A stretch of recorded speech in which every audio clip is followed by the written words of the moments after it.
2024 সালের 5ই আগস্ট আমার কাছে মনে হয়েছে বাংলাদেশ ইসলামের জন্য প্রস্তুত এবং আল্লাহ তাআলা এটাকে কবুল করেছেন। এখন এই প্রেক্ষাপটটাকে চাষ করে যেন ফসলটা আমরা তুলে নিতে পারি। আসসালামু আলাইকুম ওয়া রাহমাতুল্লাহি ওয়া বারাকাতুহু।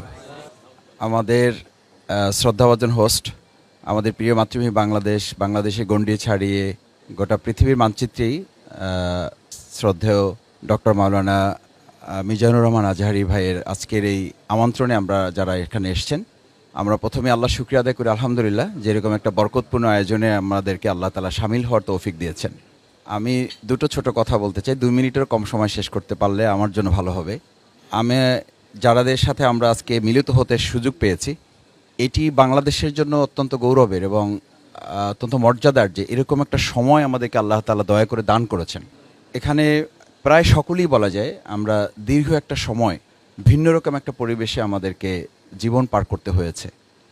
বিশেষ করে আমাদের শ্রদ্ধেয় হোস্ট আজকে যিনি, তাকে তো আসলে আমাদের এই প্রিয় মাতৃভূমিতে আমরা তো রাখতেই পারলাম না।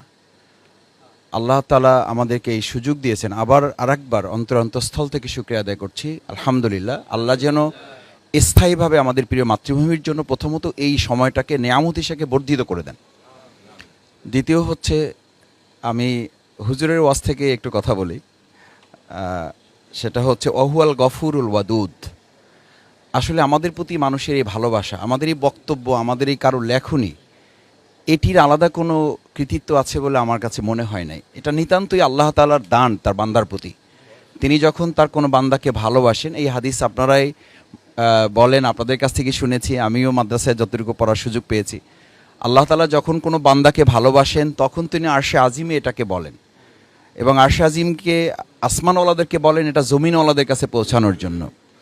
সুতরাং আমার যেন এটা মনে থাকে যে আল্লাহর দেয়া এই নেয়ামত আমি আল্লাহর দিনের জন্য যতটা ব্যবহার করব, আল্লাহ এটা তত বেশি সমৃদ্ধ করে দেবেন।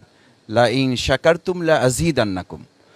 সেটা যদি মনে থাকে তাহলে আমার মধ্যে কোনো ধরনের দ্বিতীয় চিন্তা, ভিন্ন চিন্তা অথবা দিনের বাইরে গিয়ে আলাদা কোনো চিন্তা আমার মধ্যে স্থান পাওয়ার কোনো সুযোগ থাকবে না। শেষ কথা হচ্ছে, আমরা যারা আজকে এখানে একত্রিত হয়েছি, বাংলাদেশে ইসলামের দুটো কমপ্লিসিটি আছে। একটা কমপ্লিসিটি হচ্ছে ইসলাম যারা জানেন তারা, আমরা যারা প্রচার করি, আমরা ইসলামকে অ্যাড্রেস করার ক্ষেত্রে সাধারণ মানুষ যারা, তাদের মধ্যে অনেক ধরনের কমপ্লিসিটি আছে, যাদের কাছে পাবলিকলি ইসলাম অ্যাড্রেস করার জন্য আমাদের আরও বেশি গবেষণার সুযোগ আছে। এবং সেটা শ্রদ্ধেয় ডক্টর মাওলানা মিজানুর রহমান আজহারি ভাই, আমার বোধহয় তিনি আমাদের এখন শিক্ষক হিসেবে ভূমিকা পালন করছেন এবং আমাদের শেখারও সুযোগ আছে, আমরা শেখার চেষ্টা করছি। আমার 95 বছর বয়সের মা বাড়িতে আছেন, খুব ভালো কথা বুঝতে পারেন না, এই ইউটিউব ওপেন করলেই বলেন যে আমার ওই ছেলে একটা আছে না, আজহারি ছেলের ওয়াজটা একটু দাও, ওটা আমি ভালো বুঝি। আন্দোলনের উনি শপথের জনশক্তি এখনও, তো বলে যে আমার ওই ছেলেটার ওয়াজটা আমি ভালো বুঝি। তো এই যে ভালো বুঝেন, তার মানে উনি খুব শিক্ষিত না, 5 পাস করা একজন মা আমার। কিন্তু এই 5 পাস করা একজন মানুষ তার কথাটা বোঝে, তার মানে হচ্ছে ইসলামটাকে আমরা যেভাবে জটিল করছি এটাকে সহজ করার সুযোগ তো আছে। এবং আল্লাহ সুবহানাহু ওয়া তাআলা তো সেভাবেই বলেছেন যে ইসলামকে আমি তোমাদের সহজ করেছি, হাদিসেও একই কথা বলা আছে। তো এটা হচ্ছে আমার আবেদন আমাদের সকলের কাছে, যে আমরা সহজ করে সহজভাবে মানুষের কাছে এটাকে কীভাবে পৌঁছানো যায়। আল্লামা দেলোয়ার হোসেন সাঈদী রাহিমাহুল্লাহ, তার জন্য আমরা দোয়া করি আল্লাহ তাকে জান্নাতুল ফেরদৌস নসিব করুন। তিনিও এই ধারাটা তৈরি করে রেখে গেছেন, যার কারণে তিনি দল মতের ঊর্ধ্বে উঠে সবাই তার কথা শুনতে আসতেন। লাস্ট কথা হচ্ছে যে বাংলাদেশের এখনকার পার্সপেক্টিভটা আসলে হচ্ছে জেনারেশন টু জেনারেশন যে চেঞ্জ হচ্ছে, যেটা হুজুরের আমি শেষ কথায় এসে শুনতে পাচ্ছিলাম, জেনারেশনকে কভার করার জন্য আমাদের ইসলামাইজেশনটাকে মডার্ন টেকনোলজির সাথে যদি অ্যাডজাস্ট করার ক্ষেত্রে আমরা ইসলামকে আবার পিছনে ফেলে রাখি। আমি কোথাও দেখি যে মাদ্রাসায় ব্যানার টানানো আছে, আমি আজকেও প্রেস ক্লাবে একটু আগে কথা বলে আসছি যে ইসলাম ও আধুনিকতার সমন্বয়। এই ল্যাঙ্গুয়েজগুলোর সাথে আমরা কেন পরিচিত হচ্ছি?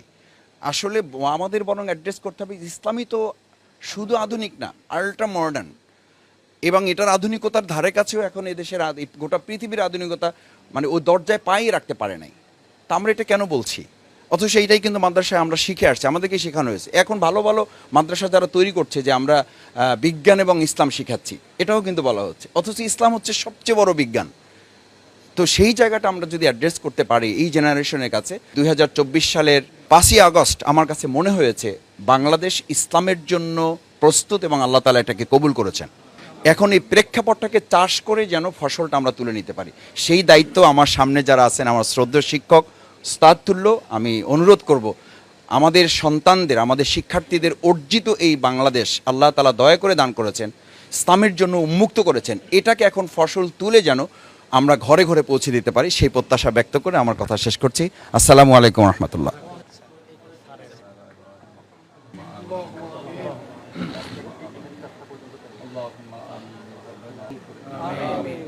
আল্লাহ আয়োজন কবুল করেন। আমরা যে মহব্বত ভালোবাসা নিয়ে এসেছি, আল্লাহ